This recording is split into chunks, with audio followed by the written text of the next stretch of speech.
신앙생활을 하면서 우리가 겪는 문제는 바로 우리의 기억이 고장나 있다는 것입니다.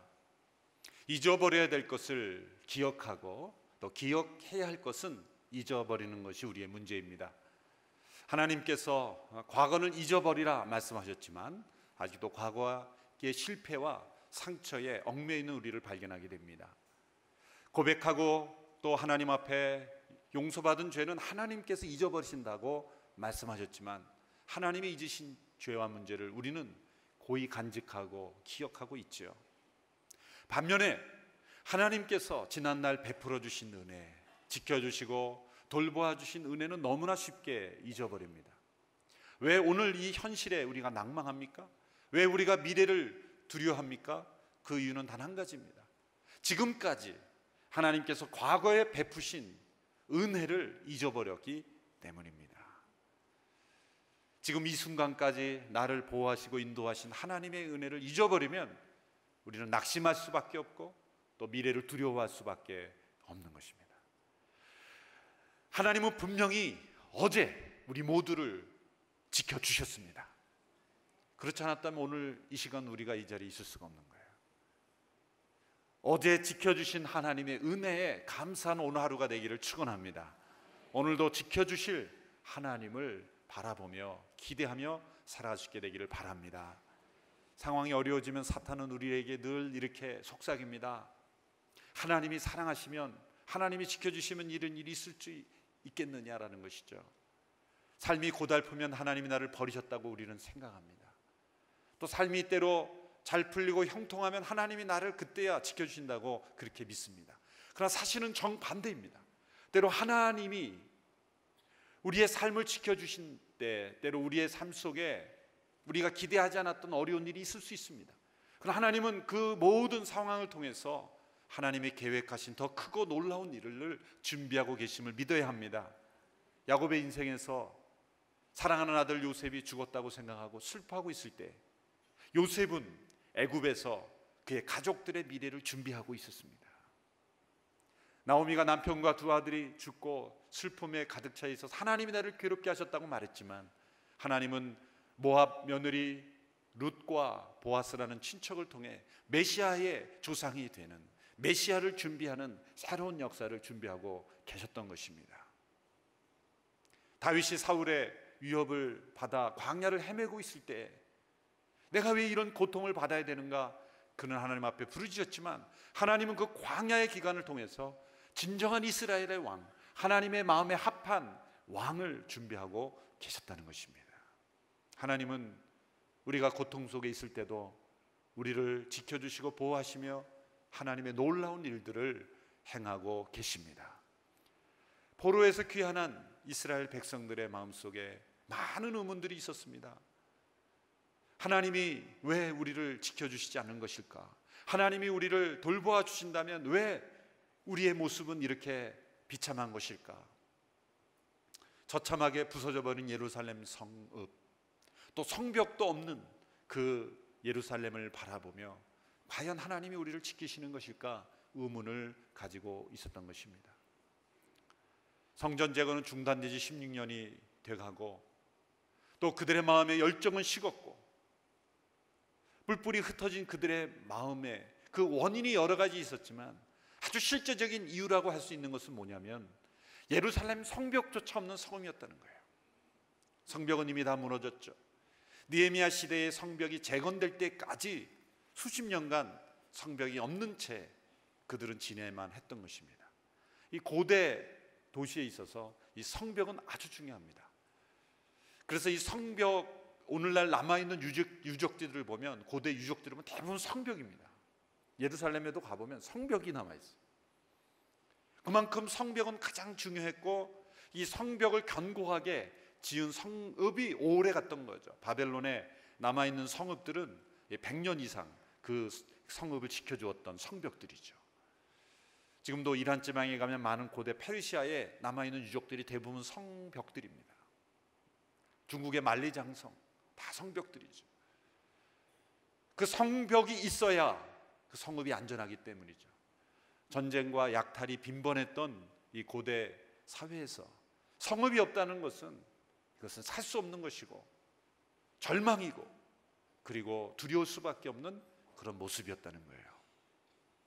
이스라엘 백성들이 성전을 재건하다 중단된 채 방치된 이유 중 하나가 그들의 마음속에는 성벽도 없는데 지으면 될 거 아니야 라고 생각할지 모르지만 그들에게 있어서 그것은 큰 과제였습니다.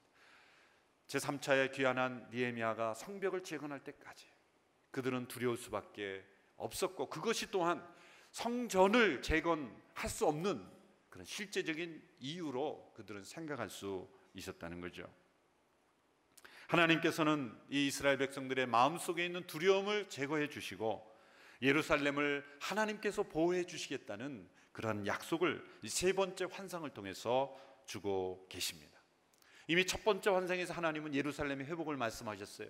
하나님이 다시 예루살렘에 돌아오시고 다시 번성케 될 것이라는 말씀을 주셨습니다.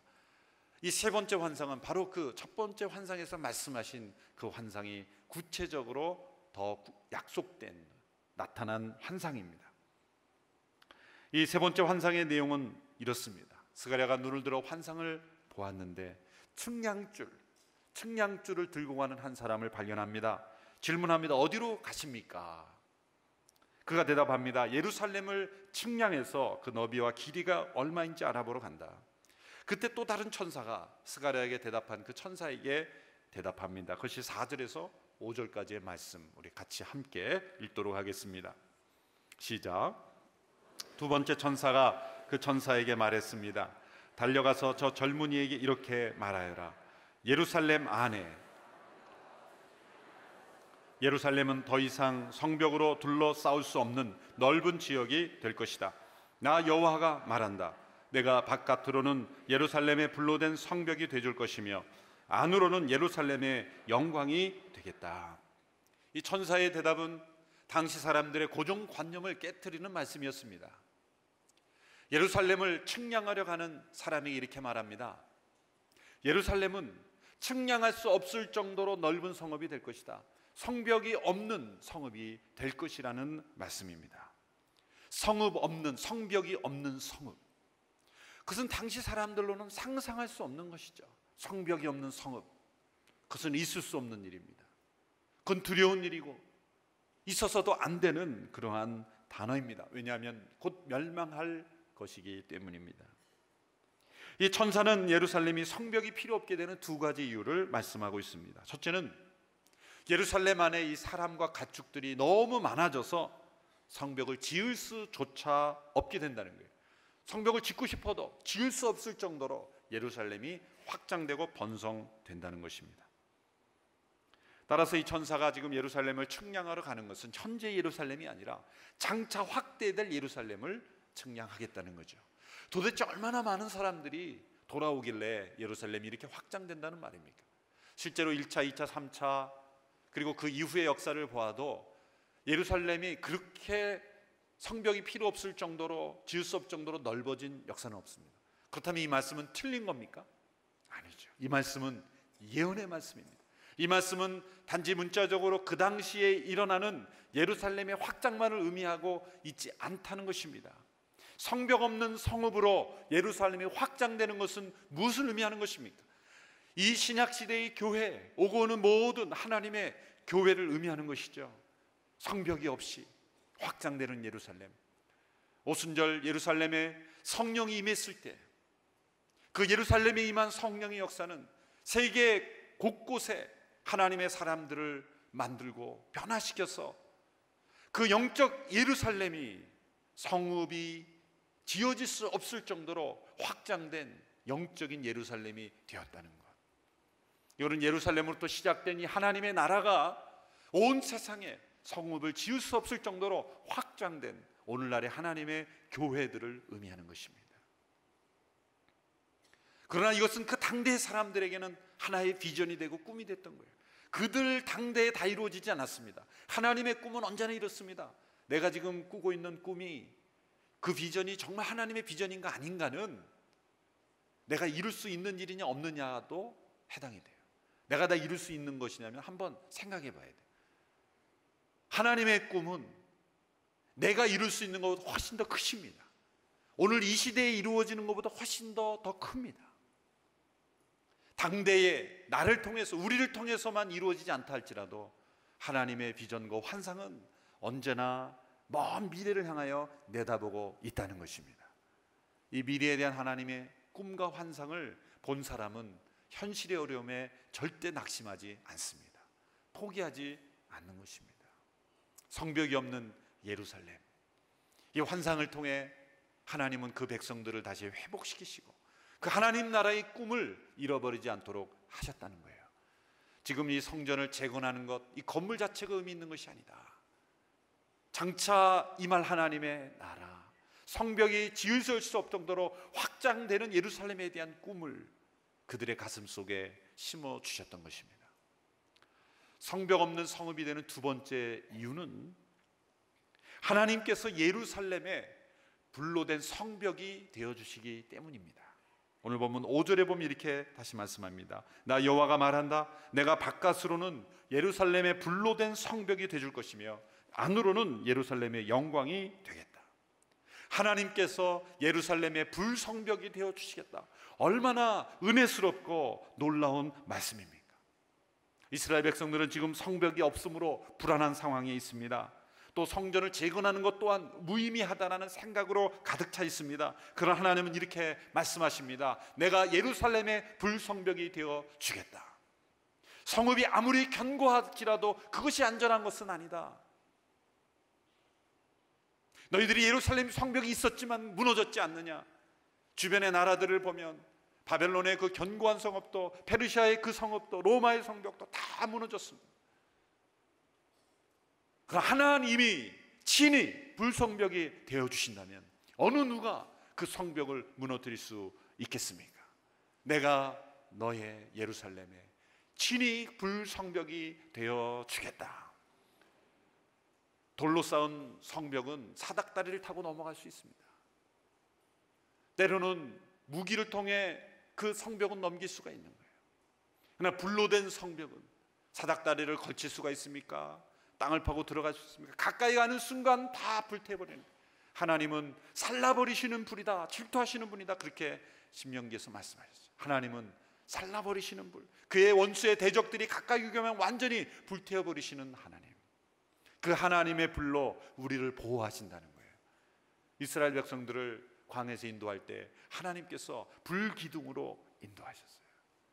사실 이 구름 기둥과 불 기둥이 따로 있는 게 아니라 낮에는 구름 기둥으로 햇빛을 보호하시다가 저녁에는 구름 기둥 가운데 그 불이 임해서 그 구름 기둥이 곧 불 기둥이 된 거죠. 사실은 하나죠. 예전에 YM에서 우리 가족이 훈련을 받을 때 저희 자녀들에게 이 성경을 좀 익히려고 하루에 몇 장씩 읽히고 제가 퀴즈를 내고 질문을 했어요. 근데 저희 둘째 딸이 아직 한글도 잘 못 읽는 그런 때였죠. 그래서 제가 우리 첫째 아들에게 질문했습니다. 하나님께서 이스라엘 백성들을, 출애굽기를 읽을 텐데 하나님께서 이스라엘 백성들을 그 낮에는 구름 기둥과 밤에는 뭐로 보호하셨지? 질문을 했어요. 그랬더니 얘가 제대로 안 읽었는지 대답이 착 안 나오는 거예요. 그랬더니 우리 둘째 딸이 저역으로 손을 드는 거예요. 깜짝 놀랐어요. 글도 못 읽는 애가 읽을 리가 없는데. 그랬더니 딱 하는 말이 담요요 그러시는 거예요. 담요. 너무나 자신 있는 대답에 제가 틀렸다라고 얘기는 못하고 낮에는 구름 기둥과 밤에는 불 기둥으로 보호하신 하나님이 그 불 기둥이 이제는 불성벽이 되어주신다는 거예요. 얼마나 은혜스러운 하나님의 고백입니까? 여러분, 이 단어를 붙잡으십시오. 하나님, 내 모든 걸음걸음마다 불성벽이 되어 주십시오. 우리의 자녀들의 모든 삶의 불성벽이 되어 주십시오. 우리 가정의 불성벽이 되어 주십시오. 우리 교회의 불성벽이 되어 주십시오. 이 나라 민족의 불성벽이 되어 주십시오. 우리 선교사님들의 모든 사역의 불성벽이 되어 주십시오. 여러분의 집에 들어갈 때마다 하나님의 불성벽이 여러분의 집을 두르고 있는 것을 믿음으로 바라보며 들어갈 수 있게 되기를 바랍니다. 원수 대적들을 불태워버리는 하나님의 불성벽이 내가 너희의 보호가 되겠다. 얼마나 은혜스러운 하나님의 약속입니까? 그런데 모든 사람들이 이 불성벽이 되어주시는 하나님을 보호자로 삼지 않고 나름대로의 성벽을 짓습니다. 하나님이 우리의 불성벽이 되어주시는 것보다 때로는 우리는 돈으로 성벽을 쌓습니다. 지식으로 성벽을 쌓습니다. 사회적 위치로 성벽을 쌓습니다. 각자 자기가 쌓은 성벽으로 그 성벽이 나를 지켜줄 것이라고, 안전할 것이라고 생각하고 믿고 의지하며 살아가는 거예요. 많은 나라들은 국방력이 성벽이 되어줄 것이라고 생각합니다. 천만에요. 무기가 아무리 많다고 그 나라가 지켜집니까? 천만입니다. 고대 역사를 보십시오. 그 당시에 강대국이라고 했던 수많은 나라들이 교만하면 반드시 꺾으시고 하나님이 멸망시키는 거예요.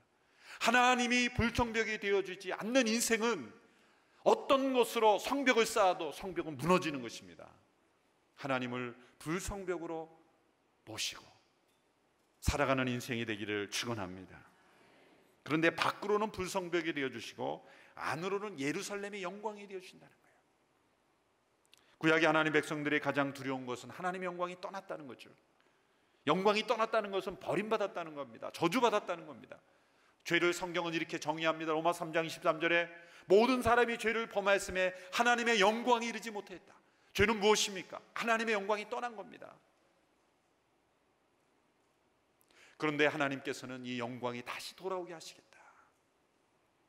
이스라엘 백성들이 죄를 지어 멸망당해 바벨론으로 포로 떠나갔을 때 단지 포로로 떠나는 게 아니라 하나님께는 더 큰 문제가 있는 거예요. 하나님의 영광이 사라진 거예요.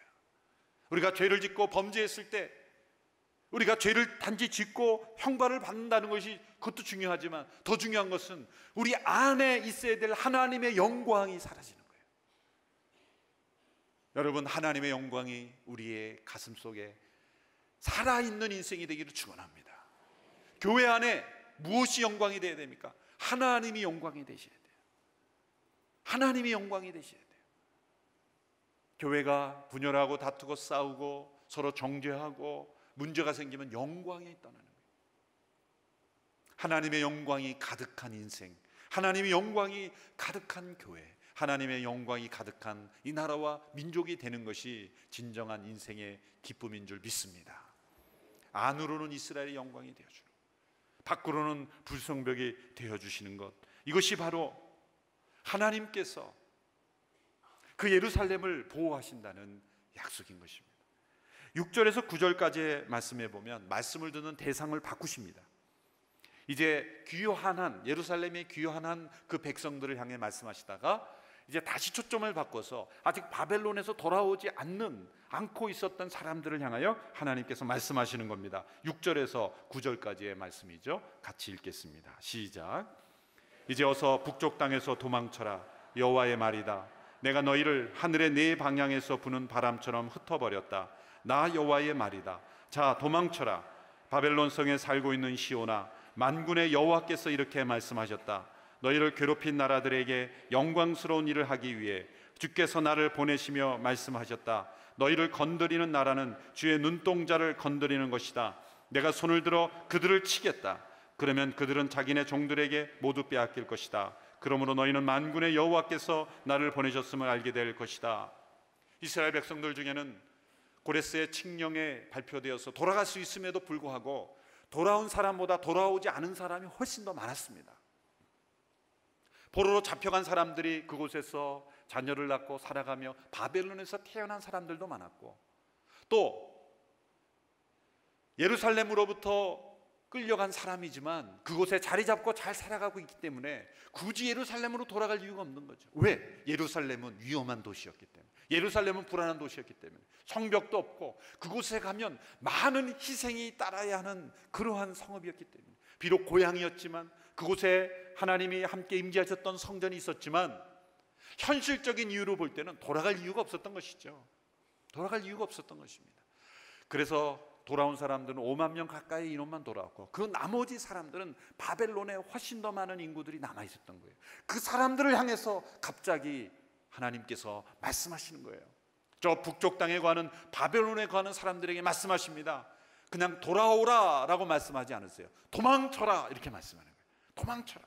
돌아오라라고 말씀하시는 것과 도망치라고 말하는 것과는 차원이 다른 거죠. 그리고 그냥 도망치라고 말씀하지 않으셨어요. 빨리 도망쳐 나오라. 보면은 한글 성경에는 나오지 않지만 6절 전반부에 보면 한글 성경 이제 어서 이렇게 했지만 히브리 성경 원문에 보면 매우 위급한 상황을 알리는 감탄사 호이호이입니다. 그러니까 영어로 헤이 헤이 막 부르는 거예요. 한글로 말하면 이봐요 이봐요 막 외치는 거예요. 여보게들 그렇게 외치는 거예요. 빨리 도망쳐 나오라는 거예요. 아주 다급한 상황이라는 거예요. 그런 현실은 사람들은 어떻게 생각하고 있어요? 이 바벨론만큼 안전한 땅이 없다는 거예요. 예루살렘은 이것만큼 불안한 땅이 없다는 거예요. 그런데 하나님은 바벨론에 거하는 그 사람들을 향하여 위험하다, 빨리 도망쳐 나오라, 그렇게 하나님은 말씀하고 있는 거예요. 두 가지 이유가 있습니다. 첫째로 너희들의 눈에 보기에 지금 바벨론은 가장 안전한 땅 같지만 이제 곧 바벨론은 멸망할 것이다. 페르시아에 의해서, 메데 페르시아에 의해서 너희들이 멸망할 것이다.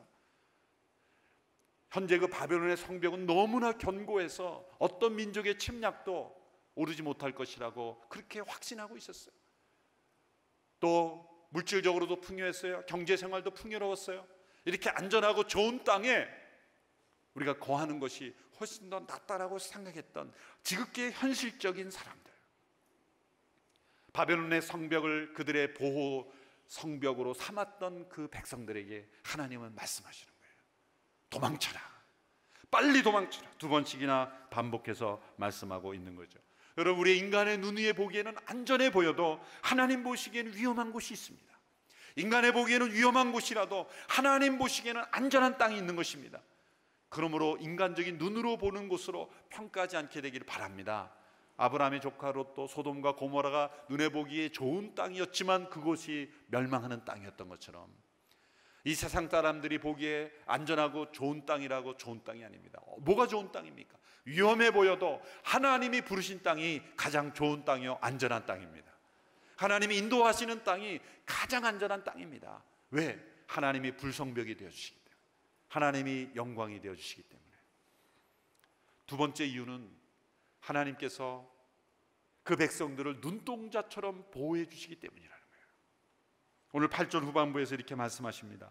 너희를 건드리는 나라는 주의 눈동자를 건드리는 것이다. 눈동자를 거는 것이다. 여러분, 새 중에 가장 빠른 새가 무슨 새인지 아십니까? 눈 깜짝할 새. 눈 깜짝할 새. 눈이 왜 이렇게 빠르죠? 눈동자를 보호하기 위해서. 이 눈이 얼마나 중요합니까? 우리 신체 기관 중에서 고유한 차단막이 있는 장소는 눈밖에 없어요.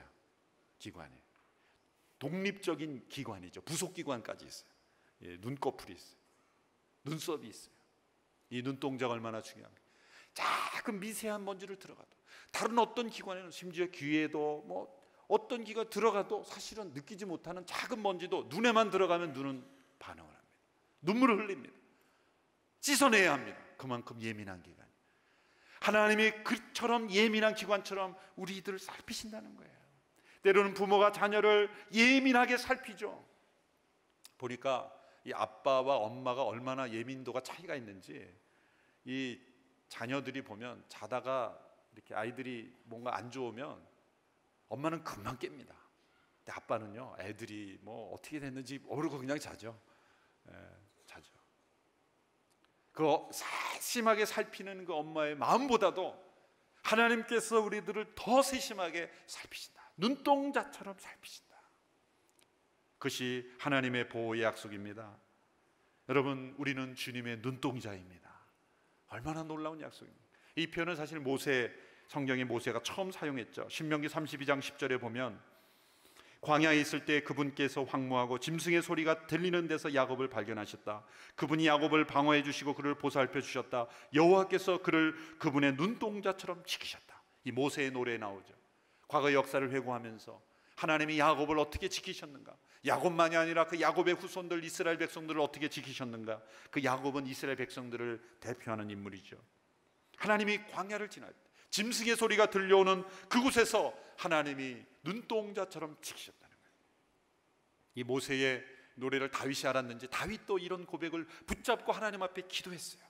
시편 17편 7절에서 9절의 말씀 우리 같이 한 목소리로 읽겠습니다. 시작.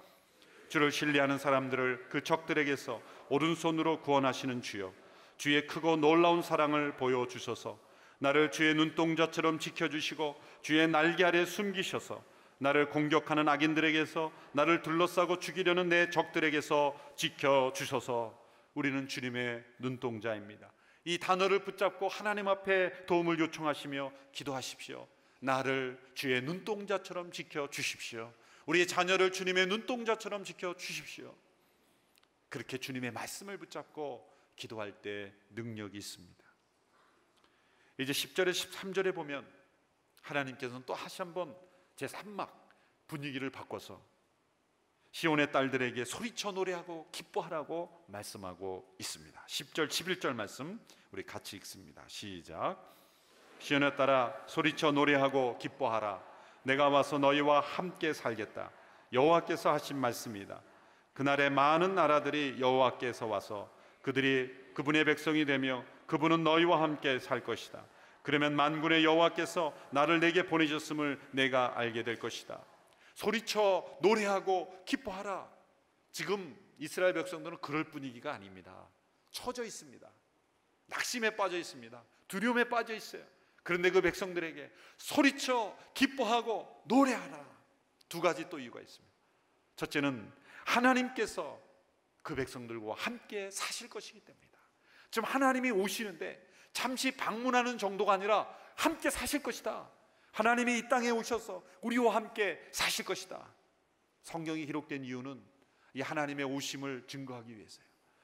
하나님이 하늘에만 계시는 분이 아니라 이 땅에 오신다는 거예요. 그 구약의 역사의 그 증거입니다. 구약을 한마디로 요약하면 하나님이 오신다는 거예요. 신약은 하나님이 오셨다는 거예요. 그 오신 하나님이 누구십니까? 예수 그리스도. 창세기에서 하나님 말씀하실 때 하늘 위에서 말씀하세요. 그런데 출애굽기에 보면 하나님께서 신의 산으로 내려오세요. 구름이 노아 시대에 일어나 구름이 하늘에 있다가 그 구름이 신의 산으로 내려옵니다. 신의 산에서 모세를 만났습니다. 그런데 성막을 만들라고 하시고는, 성막은 텐트입니다. 이스라엘 백성들이 사는 것과보다 조금 다른 형태의 텐트죠. 그런데 성막이 지어지고 난 뒤에 레위기에 내려온 하나님은 성막에서 말씀하십니다. 하늘에서 말씀하신 하나님이 신의 산에서, 신의 산에 말씀하신 분이 성막에서 그 백성들과 함께 사시면서 다니시는 하나님. 그런데 말씀이 육신이 되어 우리 가운데 거하시며 하나님이 사람이 되신 인간들과 함께 사시러 오신 예수님, 우리와 함께 사셨어요. 우리와 함께 사시는 성막이 되셨어요. 근데 거기서 그치지 않습니다. 어디까지 내려오십니까? 우리 마음 속까지 내려오십니다. 성령이 오심으로 단지 우리와 함께 사시는 게 아니라 우리 속에서 사시는 하나님, 하나님이 오시는 거예요. 오시되 내려오시는 하나님, 하늘의 영광을 버리고 우리와 함께 사시기 위하여 임마누엘로 오시는 하나님이며 우리 속에 사시는 하나님. 왜 소리쳐 기뻐하고 노래해야 합니까? 하나님 우리와 함께 사시기 때문이에요. 하나님과 함께 사는 사람은 소리쳐 기뻐하고 노래하는 인생으로 살아갈 수밖에 없는 거예요. 여러분 인생이 단조롭고 무미건조하고 힘이 없고 능력이 없습니까? 하나님이 단순히 방문자가 돼서 그래요. 하나님께 방을 내어드리긴 내어드려요.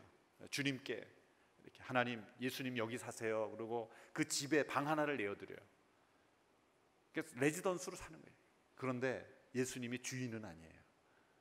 예수님이 안방문을 열어보려고 그러면 예수님 여기는 프라이버시 침해입니다. 여기는 열지 마십시오. 금고문을 좀 열려고 그러면 여기는 안 됩니다. 비밀번호 좀 알 수 있니? 알 수 없습니다. 그거는 그럼 나가셔야 됩니다. 그렇게 벽장문을 열려고 그러면 열 수 없습니다.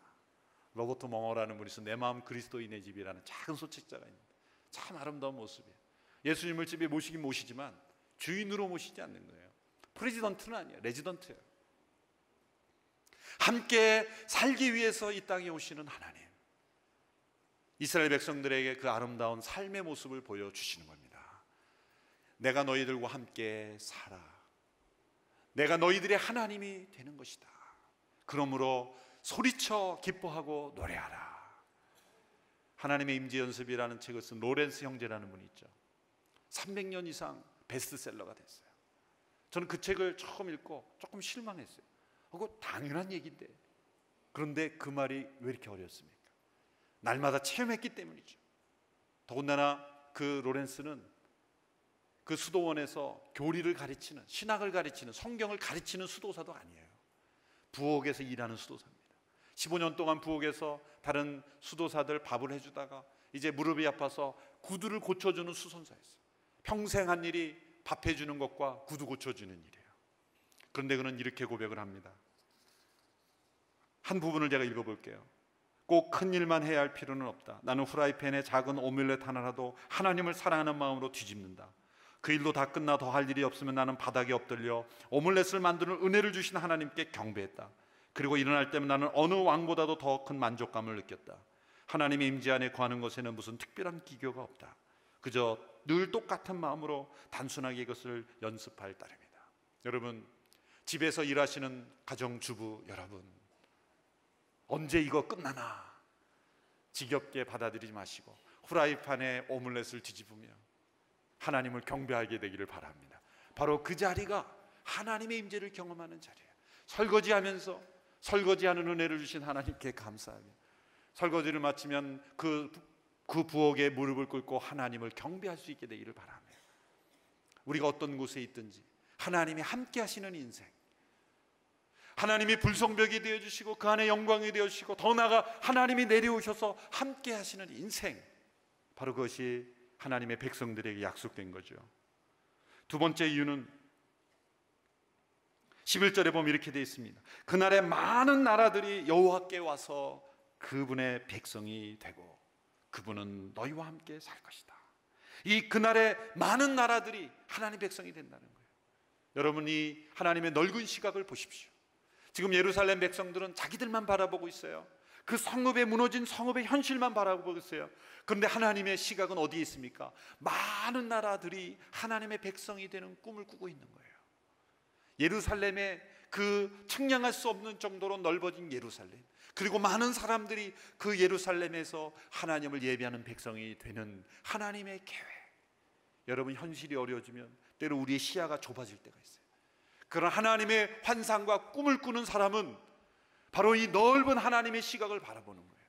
그날에 많은 사람이 하나님의 백성이 되고, 뭡니까? 선교죠. 열방의 수많은 민족들이 하나님의 백성이 되는 것. 성벽 없는 예루살렘에 와서 하나님을 예배하는 하나님의 사람이 되는 날이 올 것이다. 하나님은 지금 당장 예루살렘의 현실만을 이야기하고 있지 않습니다. 먼 미래 하나님의 나라에 임할 그때를 바라보고 있는 것이죠.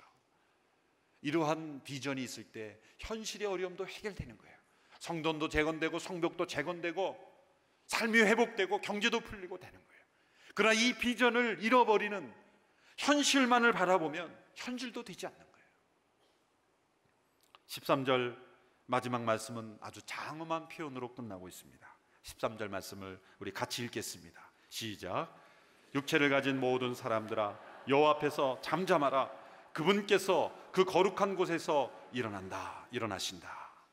하나님께서 그분의 복성을 보호하시고 지키시고 이 모든 계획을, 이 환상을 이루시기 위해서 지금 일어나신다는 거예요. 저 얼마나 엄숙하고 장엄하고 멋있는 마지막 표현인지 몰라요. 그런데 뭐라고 말씀해서 육체를 가진 모든 사람들아 잠잠하라. 여기서 육체를 가진 모든 사람들, 왜 육체를 강조했을까요? 육신에 속한 사람, 육체로만 판단하는 사람은 그런 일이 있을 수 있어? 그런 일이 어떻게 일어날 수 있어? 어떻게 예루살렘이 성벽이 없는 성읍이 되며 수많은 사람들이 하나님의 백성이 되며 불성각이 어떻게 되며 하나님의 영광이 어떻게 되며 하나님이 어떻게 함께 사신 인생이 될 수 있는가? 라고 말할 것이기 때문에, 하나님께 따질 것이기 때문에, 계속 질문을 던지기 때문에 이렇게 말하는 거예요. 육체를 가진 사람들아 잠잠하라. 너희는 가만히 있어서 하나님의 구원을 보라. 너희는 가만히 있어 내가 하나님됨을 알지어다. 잠잠하라. 육신에 속한 소리를 내지 마라. 믿음으로 잠잠히 하나님을 바라보라. 우리의 불성벽이 되어주신 하나님, 또 우리를 눈동자처럼 지키시는 하나님, 우리와 함께 사시고 날마다 임재하시는 하나님, 우리를 통해 수많은 나라들이 하나님의 백성이 되도록 일하시는 하나님, 그 하나님이 지금 거룩한 곳에 앉아만 계시는 것이 아니라 일어나셔서 하나님은 일하고 계십니다.